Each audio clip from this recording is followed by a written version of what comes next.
Hello friends, welcome to my YouTube channel. आज जो है हम ट्रिग्नोमेट्री का नेक्स्ट वीडियो लेके आए हैं। ठीक है, ट्रिग्नोमेट्री के कल जो हमने कॉन्सेप्ट पढ़े थे उस पे बेस्ड कुछ क्वेश्चंस हम करने वाले हैं आज।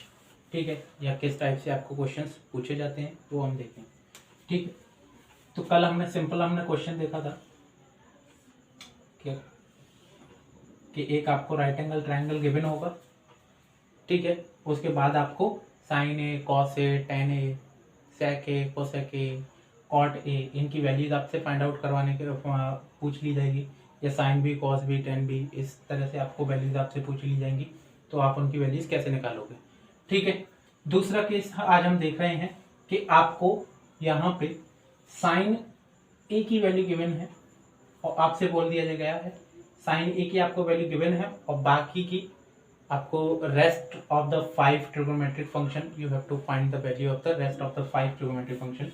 मतलब आपको बाकी के 5 जो भी आपके ट्रिगोनोमेट्रिक रेशियोज बचे हुए उनकी वैल्यूज आपको पता करनी है। ठीक है, तो साइन ए की वैल्यू आपको गिवन है जी 6/10। ठीक है, साइन ए की वैल्यू आपको गिवन है 6/10। इसके हिसाब से आप देखेंगे कि आपको फाइंड आउट करना है, कॉस ए की वैल्यू फाइंड आउट करनी है, टेन ए की वैल्यू फाइंड आउट करनी है, कॉट ए की वैल्यू फाइंड आउट करनी है, सेक ए, कॉसेक ए। ठीक है, ये 5 वैल्यूज आपको फाइंड आउट करनी है। ठीक है, तो हम with the help of right angle triangle की हेल्प से इसको सॉल्व करने वाले हैं। ठीक है, इसके बाद मैं कुछ फॉर्मूलेज बताऊंगा, तो उन फॉर्मूलेज की हेल्प से भी इनकी वैल्यूज को फाइंड आउट किया जा सकता है। ठीक है, तो हम इसको नाम दे देते हैं क्योंकि ए एंगल पहले से उसने दिया रखा है।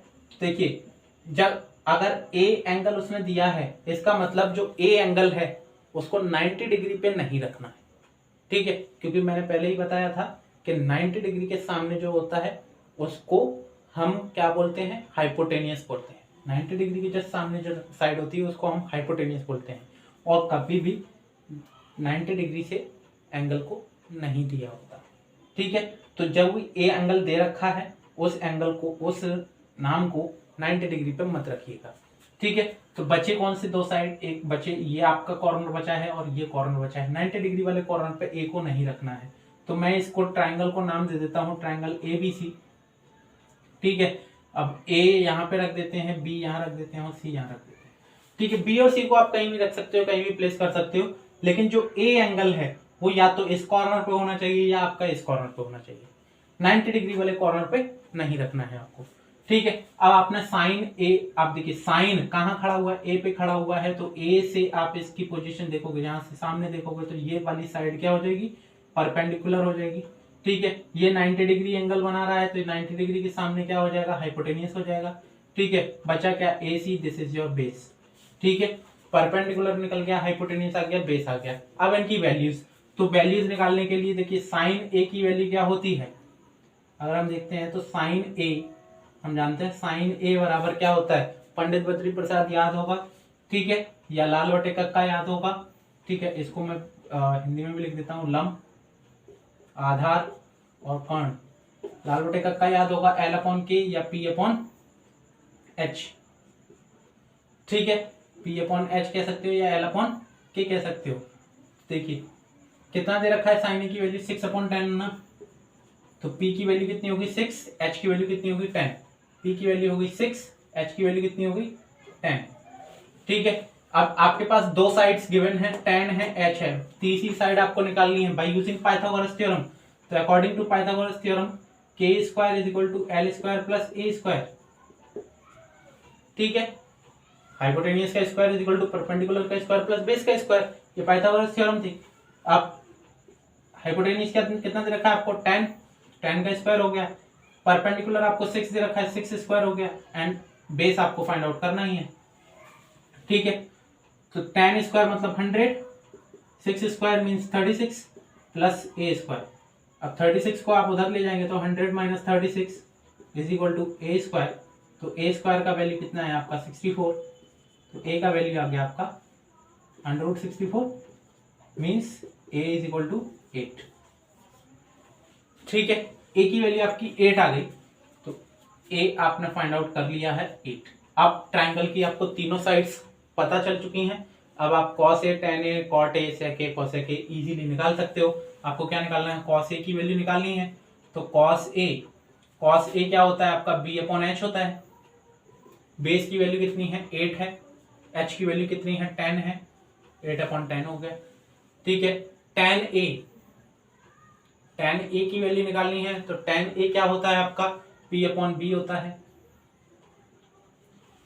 ठीक है, p/b होता है। p की वैल्यू कितनी है, 6 है। b की वैल्यू कितनी है, 8 है। 6/8 हो गया। cot a जस्ट रिवर्स होता है tan का, तो 6/8 अगर tan का वैल्यू है तो cot का वैल्यू हो जाएगा 8/6। इसका तो चेक करने का भी जरूरत नहीं है, आपने साइन कॉस और tan का अगर निकाल लिया तो बाकी के तीन के जस्ट रिवर्स करना है। आपको ये पता होना चाहिए किसका रिवर्स होता है। cot a का निकालिए, cot tan का रिवर्स होता है, तो हमने निकाल लिया। 6/8 है tan का, तो 8/6 होगा cot का। अब sec किसका रिवर्स होता है, cos का रिवर्स होता है, तो sec अगर cos का रिवर्स होता है तो cos की वैल्यू हमने निकाली हुई है। cos की वैल्यू है 8/10, तो sec की वैल्यू हो जाएगी 10/8। ठीक है, नेक्स्ट इज cosec a। अब cosec a की वैल्यू कितनी है, तो cosec a की वैल्यू, sin a की वैल्यू कितनी है, 6/10 है, तो cosec a की वैल्यू हो जाएगी 10/6। ठीक है, तो इस तरह से हम ये सभी वैल्यूज फाइंड आउट कर सकते हैं। ठीक है, आपको एक वैल्यू गिवन होगी, उसकी हेल्प से आप ट्राइंगल की थर्ड साइड फाइंड आउट करोगे। थर्ड साइड फाइंड आउट करने के बाद बाकी के आप by using PVP HHB ratio method, उसके अकॉर्डिंग आप इसको फाइंड आउट कर सकते हो। ठीक है, पाइथागोरस थ्योरम का यूज किया थर्ड साइड निकालने के लिए। उसके बाद सेम PVP HHB या लाल बटे कक्का की हेल्प से हमने बाकी के जो 5 ट्रिग्नोमेट्रिक फंक्शंस थे उनकी वैल्यूज निकाल ली। ठीक है, अब देखते हैं कि इनको क्या फॉर्मूले के बेसिस पे भी निकाल सकते हैं, लेकिन उससे पहले मैं आपको एक चीज और बताना चाहूंगा कि आपको थोड़ा सा इसमें चेंज करेंगे और क्वेश्चन थोड़ा डिफरेंट हो जाएगा। ठीक है,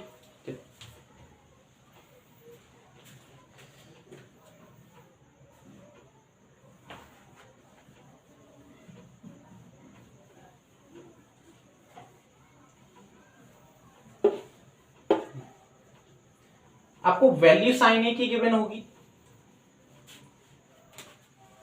चलिए वैल्यू कुछ और दे देते हैं, tan a की वैल्यू दे देते हैं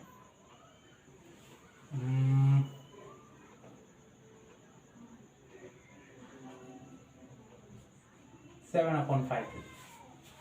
ठीक है, हमने ये वैल्यू दे दी, अपने मन से कोई भी वैल्यू रखती है। tan a = 7/5। अब 7/5 आपके पास वैल्यू है। ठीक है, तो अब देखिए इसमें क्या करना होगा आपको। अगर आपके पास 7/5 वैल्यू गिवन है और आपसे बोला है फाइंड, क्वेश्चन में लिख देता हूं, find the value of sine B,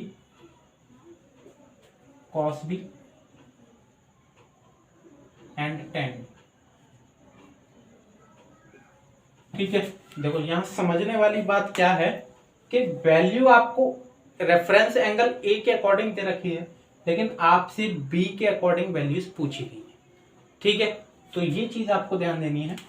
तो यहां सबसे पहले हमें देखो, जब ये रेशियो गिवन होता है, चाहे साइन में हो, कॉस में हो, tan में हो, रेशियो गिवन है मतलब ये आपको दो साइड की वैल्यू गिवन है।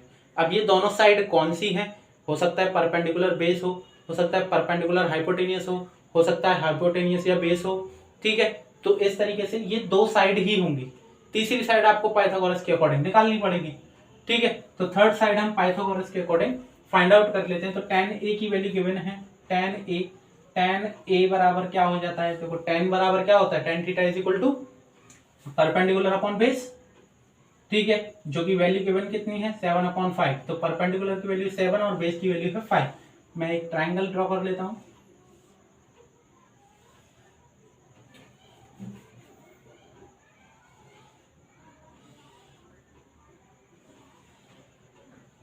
ठीक, अब देखिए ए 90 डिग्री पे नहीं रखना है। ठीक है, ए को 90 डिग्री पे नहीं रखना है, तो ए को मैं यहां रख देता हूं, बी यहां रख देता हूं और सी यहां रख देता हूं। ठीक है। और यहाँ पे देखिए बी भी है, तो ए को 90 डिग्री पे नहीं रखना है और ना ही आपको बी को 90 डिग्री पे रखना है। ठीक है, बचा क्या आपका ए बी सी अगर नाम दे रहे हो तो ए और बी को तो 90 डिग्री पे नहीं रखना है, यानी थर्ड जो पॉइंट होगा उसको आप 90 डिग्री पे रख सकते हो। ठीक है, आगे तो सी 90 डिग्री है, इसके सामने क्या होगा, हाइपोटेन्यूज होगा। अगर ए के tan ए के अकॉर्डिंग हम देखते हैं तो tan ए के अकॉर्डिंग यहां से ये आपका परपेंडिकुलर होगा, ये आपका बेस होगा। तो परपेंडिकुलर की वैल्यू कितनी है आपको 7 गिवन है, बेस की वैल्यू कितनी गिवन है 5 गिवन है। हाइपोटेन्यूज की वैल्यू निकाल लीजिए, हाइपोटेन्यूज का square is equal to perpendicular का स्क्वायर प्लस बेस का square according to Pythagoras theorem. Perpendicular का स्क्वायर मतलब 7 का स्क्वायर मतलब 49, बेस का स्क्वायर मतलब 25, एड ऑन करोगे तो कितना आ जाएगा आपका 5 14 6 74 एच स्क्वायर। तो एच की वैल्यू कितनी आ जाएगी अंडर रूट में 74 आ जाएगी। ठीक है, अब ये तो किसी का स्क्वायर होता नहीं है तो ऐसे ही रहने देते हैं। एच की वैल्यू कितनी आ गई आपकी अंडर रूट 74। ठीक है, एड तो सही हुआ है 9 5 14। ठीक है, अब देखिए हमने वैल्यू निकाली एच की वैल्यू, तीनों साइड्स की वैल्यू आपके पास गिवन है। अब आप क्या करेंगे साइन बी। तो जब आप साइन बी निकालोगे, और साइन बी क्या होता है, देखो साइन की वैल्यू क्या होती है perpendicular upon hypotenuse, P upon H होता है। अब पी अपॉन एच में क्या कर दोगे आप 7 अपॉन अंडर रूट में 74 लिख दोगे। क्या लिख दोगे 7 अपॉन अंडर रूट में 74 लिख दोगे, जो कि सरासर गलत हो जाएगा, क्योंकि ये जो परपेंडिकुलर है वो इस ए के अकॉर्डिंग है। आप किसके अकॉर्डिंग फाइंड आउट कर रहे हो, बी के अकॉर्डिंग। तो जब आप बी पर खड़े हो तो आपके अकॉर्डिंग परपेंडिकुलर ये होगा, ना कि 7 होगा। ठीक है, तो ये आपको ध्यान देना है। तो जब आप साइन बी वाला ड्रॉ कर रहे हो, साइन बी वाले में आप यहां पे बना लीजिए दोबारा से। ठीक है, और नाम वही रहेंगे, नाम की पोजीशन मत चेंज करना, A B and C. Hypotenuse वही रहेगा, परपेंडिकुलर देखो हाइपोटेनियस तो वही रहेगा, बचा क्या परपेंडिकुलर और बेस। अब अगर आप बी से रेफरेंस बी से देख रहे हो तो परपेंडिकुलर आपका ये हो जाएगा, यानी वैल्यू हो जाएगी 5। देखो साइड की लेंथ नहीं बदलेगी, जस्ट नाम बदलेगा। ऐसा नहीं है कि ये इधर उठ के आ जाएगा, नहीं, p बराबर 7 ऐसा नहीं है, यहाँ p यहाँ आ जाएगा, बस नाम बदल जाएगा, ये परपेंडिकुलर हो जाएगा, ये बेस हो जाएगा। तो परपेंडिकुलर इसके सामने हो गया, मतलब p बराबर हो गया 5 और बेस बराबर हो गया 7। ठीक है, तो AC की लंबाई, AC की जो लेंथ है वो 5 है, वो 5 ही रहेगी। BC की जो लेंथ है वो 7 है, वो 7 ही रहेगी, बस नाम चेंज होगा, इसकी वजह से वैल्यू चेंज हो जाएगी। ठीक है, तो अब आप साइन B निकालोगे तो साइन B होता है P अपॉन H। ठीक है, और H की वैल्यू है अंडर रूट में 74, P की वैल्यू है 5 अपॉन अंडर रूट में 74, ये हो जाएगा। कॉस B की वैल्यू निकालोगे, कॉस B होता है B अपॉन H, बेस की वैल्यू है 7 और h की वैल्यू अंडर रूट में 74। ऐसे ही आप tan b निकाल लीजिए, तो tan b is equal to होता है perpendicular upon base p upon b, तो p की वैल्यू है 5 और बेस की वैल्यू है 7। तो इस तरह से हम वैल्यूज को फाइंड आउट कर सकते हैं by using right angle triangle. ठीक है, विशेष ध्यान रखिएगा एंगल क्या दे रखा है और किस एंगल की वैल्यू पूछी गई है। ठीक है, ऐसा मत कर देना कि आपने ए के साथ रेफरेंस ले रखा है परपेंडिकुलर और बेस, और आप बी के अकॉर्डिंग भी वही ले रहे हो। ठीक है, तो जब आप बी को मानोगे तो उसके अकॉर्डिंग परपेंडिकुलर चेंज हो जाएगा, ए के अकॉर्डिंग कुछ और होगा, बी के अकॉर्डिंग कुछ और होगा। ठीक है, अब देखिए परपेंडिकुलर क्या होता है कि आप जहां खड़े हो वहां से 90 डिग्री कैसे, देखो अब आप अगर ए पर खड़े हो तो ए पर खड़े होकर आप ऐसे ही तो देख रहे हो, तो 90 डिग्री आपके लिए तो ऐसे आएगा है ना, तो मतलब BC वाली लाइन जो होगी वो आपके लिए परपेंडिकुलर होगी। ठीक है, और अगर कोई B पर खड़ा हुआ है तो B पर खड़ा हुआ है तो मतलब आपकी जो AC वाली लाइन होगी वही तो परपेंडिकुलर होगी, जो नीचे आपकी लाइन दिख रही होगी वो परपेंडिकुलर होगी। ठीक है, तो इसी तरीके से अब आप A पर ऐसे खड़े हो और ऐसे देख रहे हो तो मतलब जो BC वाली लाइन है, ऐसे जो लाइन आ रही है वही तो परपेंडिकुलर हुई। ठीक है, तो इस तरीके से आप ये पोजीशन देख के डिसाइड करोगे कि परपेंडिकुलर क्या है। परपेंडिकुलर की पोजीशन, लंब की पोजीशन जैसे ही आपने डिसाइड कर दी तो बेस ऑटोमेटिकली डिसाइड हो जाएगा। हाइपोटेनियस फिक्स है, 90 डिग्री के सामने जो साइड होगी हाइपोटेनियस होगी, और हाइपोटेनियस द लॉन्गेस्ट साइड होती है ट्राइंगल की। ठीक है, चलिए अभी कुछ एक दो बेसिक फॉर्मूलेज मैं आपको लिखा देता हूं। ठीक है, और उन पे क्वेश्चन हम नेक्स्ट वीडियो में करेंगे। ठीक है, और इन फॉर्मूलेज को याद करते चलिएगा।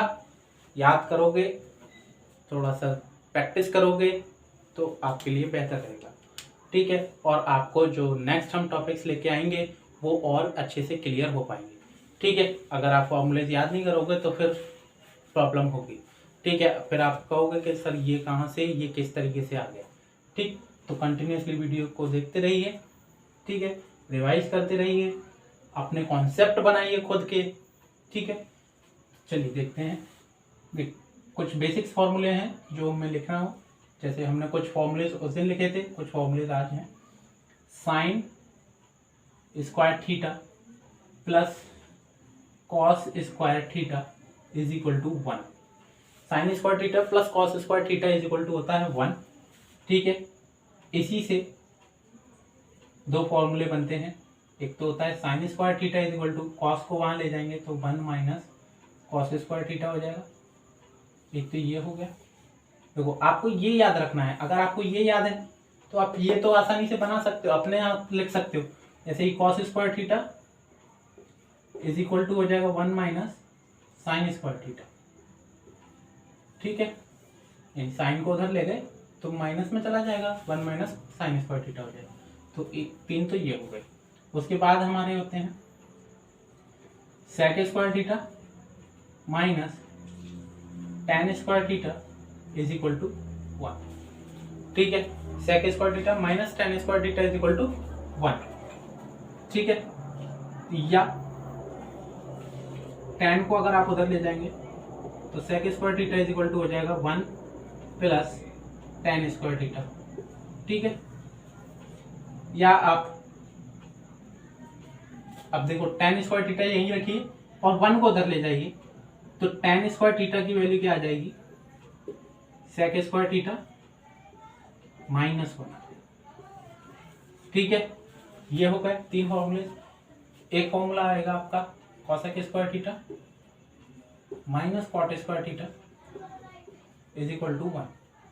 तो यहां से आपका क्या बनेगा, cosec square theta is equal to 1 plus cot square theta.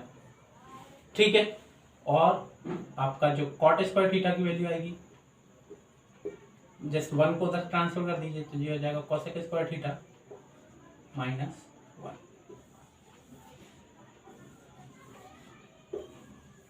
ठीक है, तो आपको जो मेनली याद रखने हैं 1, 2 और 3, इन्हीं की हेल्प से बाकी के ये 6 जो फॉर्मूलेज हैं वो इन्हीं की हेल्प से बने।